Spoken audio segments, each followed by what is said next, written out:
Hey everybody, thanks for tuning in to CCC. Today we say goodbye to this character we've been looking at, King David. We spent the last 2 months studying his life from the Bible, not just because he was a remarkable figure with a remarkable story, but because he had a remarkable heart for God. In fact, that's what God says really drew him to David in the first place. The book of Acts says, I found David, son of Jesse, a man after my own heart, and he'll do everything I want him to do.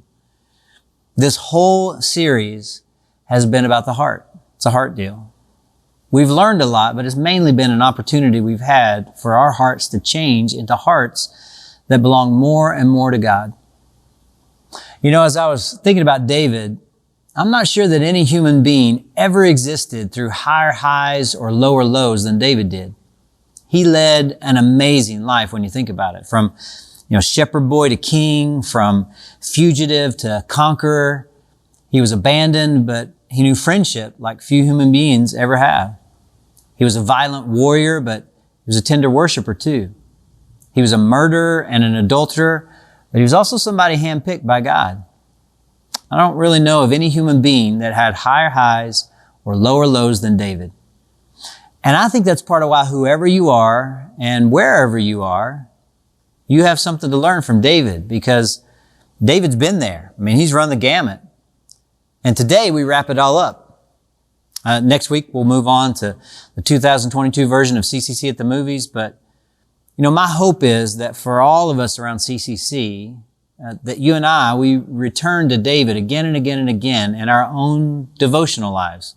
As we seek to be students of the Bible and what's contained in the Bible. Keep reading David's part of the story. Keep reading from his Psalms. Let them guide you as you pray, and let them become kind of a spiritual friend to you. I hope the life of David just becomes part of your spiritual armory and bolsters your faith and strengthens your belief and helps transform your heart into a heart that keeps in step with God's heart. Reflecting back, we've covered quite a bit of ground of David's life.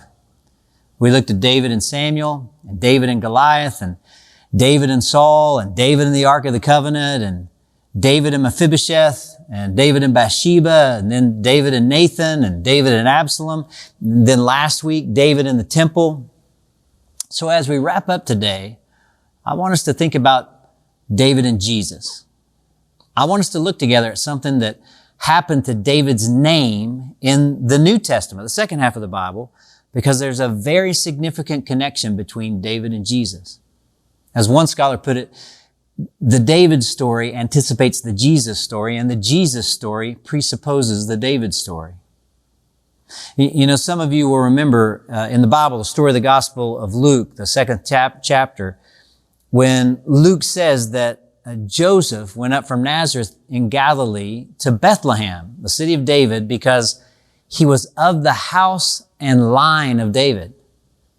And the New Testament, in fact, opens with these words. In the Gospel of Matthew 1, it says that it's a record of the genealogy of Jesus Christ, the son of David. And the last words of Jesus recorded in the Bible. In the last chapter of the last book of the Bible, the book of Revelation, it says, I, Jesus, have sent my angel to give you this testimony for the churches. I am the root and the offspring, or the son of David, the bright morning star. Now, here's the question I want us to think about on this final day of this series about David. Why is Jesus called the son of David? That's a distinction not given to anybody else from the Old Testament. Jesus is not addressed by the title of, son of Moses or son of Elijah or son of Isaiah. But over and over and over again, he's called the son of David. And the question is, why is that? Do you think it's because of David's faultless moral track record? No, not at all. In fact, there are many other Old Testament characters, Joseph, for instance, whose lives are much more exemplary. Now, I don't think it was David's character at all. I also don't think it was David's giftedness, as gifted as David was. And it wasn't even his courage, as courageous as he was. In fact, I don't think it was all that much about David at all. I think the reason that Jesus is called the son of David has to do with what God was up to through David's life. This title, Son of David, it stresses two aspects of Jesus' identity and mission. Two aspects that the Son of David is pointing out in Jesus' identity and mission. And I just want to highlight them today and then think about their implication for you and me. And the first reason Jesus is called the Son of David is because it was a title of hope. It was maybe the supreme title of hope for an Israelite. See, David's reign was forever remembered not as a golden age, but as the golden age of Israel. I mean, think about it for a minute. In their history, the first king was Saul, but he was a disappointment and the country ended up being divided under him. And then David becomes king and he unifies the country and he brings freedom from their enemies and he loved them to unprecedented prosperity and to devotion to God. I mean, they had never, ever been in that kind of situation before. And then his son Solomon, David's son Solomon, reigned largely as a kind of gift of David's accomplishments. You know, after Solomon, though, the country was divided into two kingdoms. Many of you know this. You know, two kingdoms. Israel was in the north, Judah was in the south. There were two separate kings, a divided people, a divided nation, a divided community. And then after that came centuries of exile and oppression by one foreign power after another. And that led right up to Jesus' day. It's kind of the whole history of Israel there, real quick. There was only one brief moment when the whole country was free and united and devoted and at peace. And it was under David, God's chosen, anointed king, the golden age of David. So that became a title of hope. And I'll give us a kind of analogy. I was thinking about a kingdom around these parts, you know, representing our city, the city of Baltimore, that in fact experienced a golden age of sorts. It was a golden age of unprecedented success and flourishing until, you know, at one point it was plunged into an abyss of darkness. You want to guess what kingdom I'm talking about? The Baltimore Orioles. That's right. There was a day when Major League Baseball opponents came to the good old stadium on 33rd Street, and the presence of that slick fielding third baseman, Brooks Robinson, appeared unto them, and the glory of Brooks shone around them, and they were so afraid. And it wasn't just the glory of Brooks, but, you know, Jim and Frank and Boog, you know, headed up by Earl, all heralded the good news of the Oriole way on down to Eddie and Cal and eventually Mike and Brady. And they were even able to build a new cathedral of sorts. A temple, one might say, that broke the mold as the glory of the Oriole way moved to Utah Street. But Brooks and Frank and Jim, they all retired. Boog started cooking barbecue. And an 0-21 start in 88 happened, and Jeffrey Mayer happened, and Mussina gave in to the evil empire, and then the Iron Man, he got old too. And now the Orioles' name is Ichabod, because the glory has departed. It's been lost for most of this century. And people will sometimes talk like this, all right? Like down through the years, they'll say things like this: Dave, this could be the year, you know? This could be it. You know, it could happen with the expanded playoffs and the wild card and all that. And if this great farm system with all that talent that's been stockpiled and all these young prospects could come together and we'd finally stop paying Albert Bell and Glenn Davis for goodness sake, and some starting pitching would fall out of the sky and the Yankees would all catch the plague and the Red Sox would go back to being what they were for 100 years, then the glory would return, Dave. But it doesn't happen.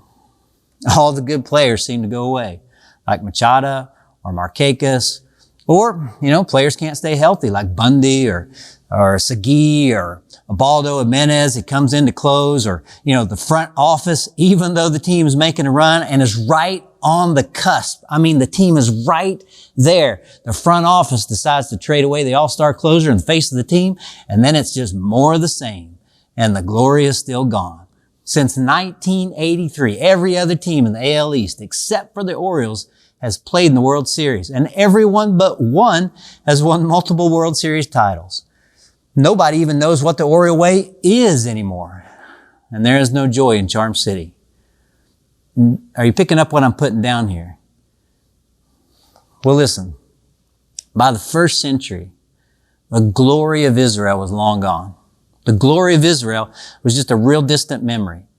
And for way longer than anybody could remember, They had just been pawns. I mean, being in Israel wasn't even a major accomplishment. They were just a player to be named later. They'd been pawned to the Babylonians and the Assyrians and the Greeks and the Romans. Nothing was the way it was supposed to be. This wasn't supposed to be what happened to God's people. Not like this. And the hope of Israel was someday we'll have a king like David again. The root of Jesse, he would be called. The son of David, the Messiah, the anointed one. See? Messiah simply meant the anointed, and it came from the anointing of David. Christ, Christos, means just the anointed one. And the people thought, when the son of David comes, he'll set everything right. He'll restore it all. He'll return the glory. And then Jesus came, and many people didn't recognize him because he wasn't what they thought he'd be. But some did recognize him. Some people recognized there's never been anybody like this. And it's a very touching thing in the New Testament. I mean, you go through and you look how the title Son of David is generally used. And very often it's used as a cry for help for those who would otherwise be hopeless. I mean, just look at the few ways that it's been used. You know, in Matthew 9 in the Bible, it says, as Jesus went from there, 2 blind men followed him, calling out, have mercy on us, Son of David. And then in Matthew 15, a Canaanite woman, not even an Israelite, a Canaanite woman from that vicinity came to him crying out, Lord, Son of David, have mercy on me. And then one of the great stories in the New Testament, the story of Bartimaeus, when Bartimaeus, he heard that it was Jesus of Nazareth, and he began to shout, Jesus, Son of David, have mercy on me. Many rebuked him, told him to be quiet, but he just shouted all the more, Son of David, have mercy on me. I mean, that's a great story when Bartimaeus cries out. The Gospel of Mark goes on to say, that many rebuked him, told him to be quiet, but he just shouted all the more, Son of David, have mercy on me. The Bible says Jesus stopped and said, call him. And so they called to the blind man. Cheer up, they said, on your feet. He's calling you. And you can just kind of see this scene emerging here. These bystanders saying to Bartimaeus at first when he's shouting out at Jesus, they say to him, hey man, pipe down a little bit. He didn't want to listen to you. He didn't want to talk to you. And then Jesus says, hey, bring him to me. I'd like to talk to him. And then they say, cheer up. It's your lucky day. You're going to get to go see him. He wants to see you because Jesus, the Son of David, just loves it when people cry out and ask him for help. He's never too busy. He's never too preoccupied. He just loves it. He loves to give hope. So I want to give us an implication here. And I'll do it through a question first. What do you most want from the Lord right now, at this time in your life? If you could ask the Son of David for anything, like Bartimaeus did, what would you ask? What makes you want to shout? What makes you want to cry out? I mean, maybe it is for healing. Maybe physical healing, or maybe healing of your heart. Maybe for yourself, or maybe for a friend. Maybe it's for peace. Maybe you're tormented by fear or anxiety or worry. It's just got a grip on you. Maybe if you could ask for anything today, it would be joy. You're not experiencing a deep, soul-satisfying joy in your life. You're gripped more by anger or resentment than anything else. Joy seems to be so elusive to you, and yet you want it and you need it. What would you ask for from the Son of David? I think even about what our church needs to ask for from the Son of David. What's CCC need to ask for? What do you want from the Lord right now? And what would you ask for our church right now? So a very important facet of this title, Son of David, is the title of hope. And every time you hear that, Jesus Christ, Son of David, you remember the hope that he brings. What do you need to ask from the Son of David? But then there's a second nuance to this title, Son of David, and it has to do with the humanity of Jesus. It emphasizes the humanity of Jesus. Son of David speaks about hope, but it's also a title of humanity, that he was a real person, fully human. The Bible in the first chapter of Romans says this about Jesus, who as to his human nature was a descendant of David, and who through the Spirit of holiness was declared with power to be called the Son of God by his resurrection from the dead, Jesus Christ our Lord. So Jesus was the Son of God. He's divine, and he's the Lord because he came back from the dead. But he's also the Son of David. He was a real human being. You know, the very beginning of the New Testament in the Bible, Matthew 1, the first 16 verses is just a genealogy, just a series of who begat who begat who begat who. And it doesn't seem like a real gripping way to start a book, you know? Some of you may have tried to read through the Bible and, you start in Genesis there. And in Genesis, you open it up and it's pretty exciting at first. You got creation and you got Abraham and you got all that. And then you go to Exodus and there's, coming out of Egypt and the plagues and all that stuff. But then you get to Leviticus and you're like, I don't get it. Like, what's up with all these, sacrifices and rituals and laws and all that kind of thing? And so you say, well, hey, maybe I should start in the New Testament. And so you open up to Matthew and it's just so-and-so was the father of so-and-so was the father of so-and-so was the father of so-and-so. It's a genealogy. And you're like, what does this have to do with anything? I don't get it. But to the Jews, that was exciting stuff. They loved genealogies and they used to establish their identity as the people of God through them because that was such an important theme. Most often, almost always really, the genealogies, they were kind of given for heroes. They kind of highlighted the heroes. And there were a few things for us to understand about them. These genealogical tables that would give the background for heroes, they would only contain Jews, only Israelites. And their purpose was partly to establish like the purity of the bloodlines. In fact, in ancient times, a priest had to show an unbroken pedigree all the way back to Aaron, the priest and brother of Moses. Pure Israelite blood all the way back to Aaron. If there was any foreign blood, they'd be disqualified from being a priest. Another thing about these genealogies is they only contained men. Sorry ladies, but women really had no legal rights then. Genealogy too would no more say whose mother was so-and-so than one of ours would say, I don't know, whose neighbor's pet was a goldfish. It just wouldn't be considered relevant in any way, shape, or form. And then thirdly, these genealogies would just contain respectable or heroic people. A genealogy containing scandalous or shady characters, it was pretty much unheard of. Now, look at the genealogy of Jesus in Matthew 1, the line of David here. And I'm just going to point out a few names. First of all, in verse 3, it says Judah was the father of Perez and Zerah, whose mother was Tamar. Okay, so zone in on Tamar there. I'll tell you a little bit about her if you don't remember. Her story, it's found in Genesis 38. You can read it for yourself there. But first off, she's a woman. And so it doesn't seem like she would belong in this genealogy here. Secondly, she wasn't Jewish. She was considered Aramean. She was an outsider of foreign blood. Thirdly, if that wasn't enough, she had a very scandalous story, and I'll just summarize it real briefly. She was widowed, and so she disguised herself as a prostitute and seduced and slept with her father-in-law, Judah, so that she could bear children. That's a pretty scandalous story.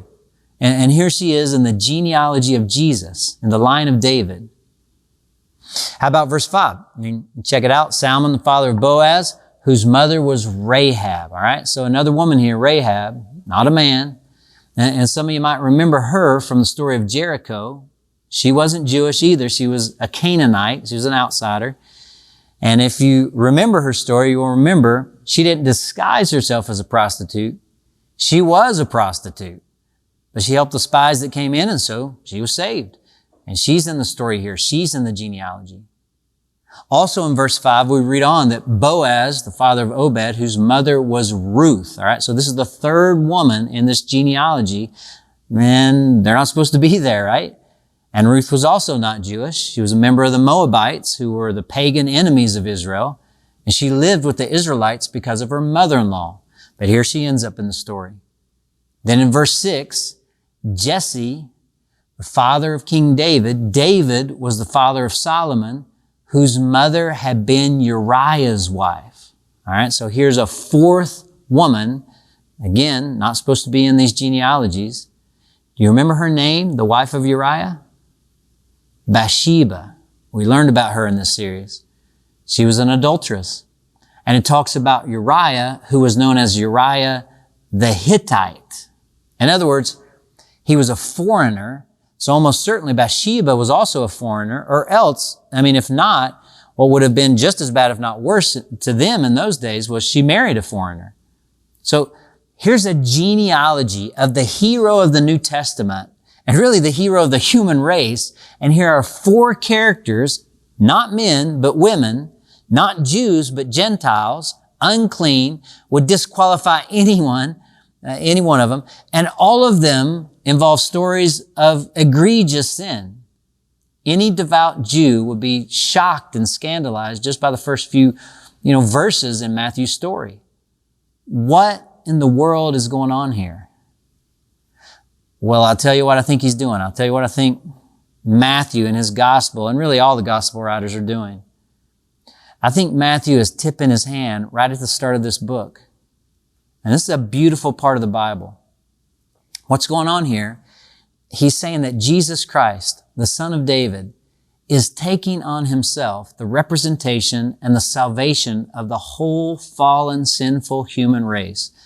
The story of Jesus will not just be good news for a few religious superstars or some people who are really, really moral or for one particular ethnic group. No, Jesus now is going to throw the kingdom wide open. Gentiles as well as Jews, women as well as men, spiritual giants and spiritual failures. He's going to take on himself the guilt of prostitutes and pagans and adulterers and sinners like Tamar and Rahab and old David and like you and me too. See, Jesus comes along and says, you can be part of my story, whoever you are, wherever you've been, whatever you've done. You, right there, wherever you're watching this, you who think I would be shocked and scandalized by your sin, Jesus says, you can be part of my story. I choose you. See, Jesus became the Son of David, not because David was so great and so perfect, not at all, but precisely because David had the exact same sin problem, just like you and me. Jesus took on our humanity and our sin and offered to partner with us if we will only do what David did and say yes to him. I'll tell you one of the best verses in the Bible about David. It's in the 13th chapter of the book of Acts, the 36th verse.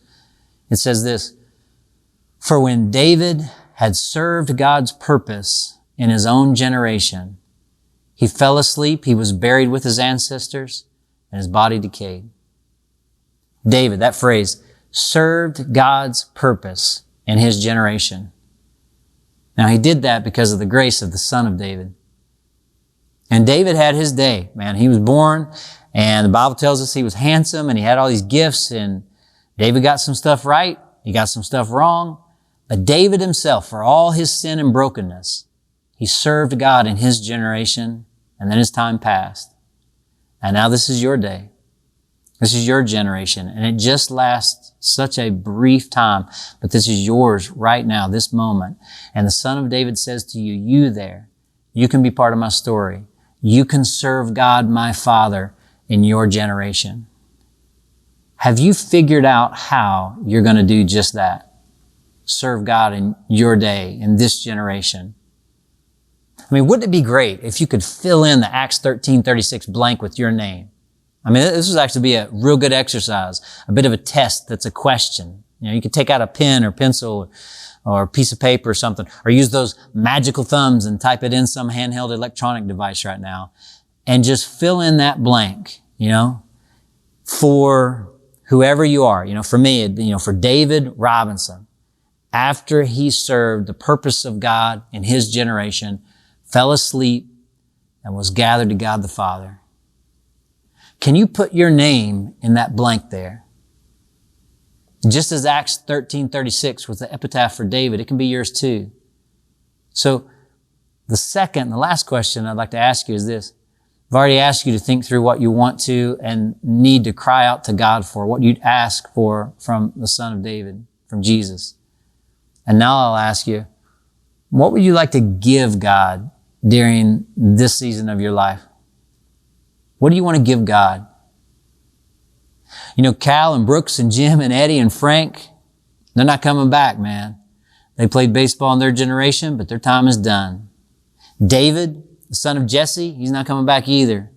He served God in his generation, but his moment is done. But Jesus, the son of David, his time's not done. His full reign is yet to come. And someday, we're going to get the word. I mean, maybe next year, maybe in 1,000 years it'll happen. Who knows? Then there'll be no more fallenness, no more brokenness, no more death or shame, no more sin, no more struggle. All will be well. All will be right. But until that day, you serve God in your generation. What do you want to ask the Son of David for at this time in your life? And what would you like to give God during this season of your life?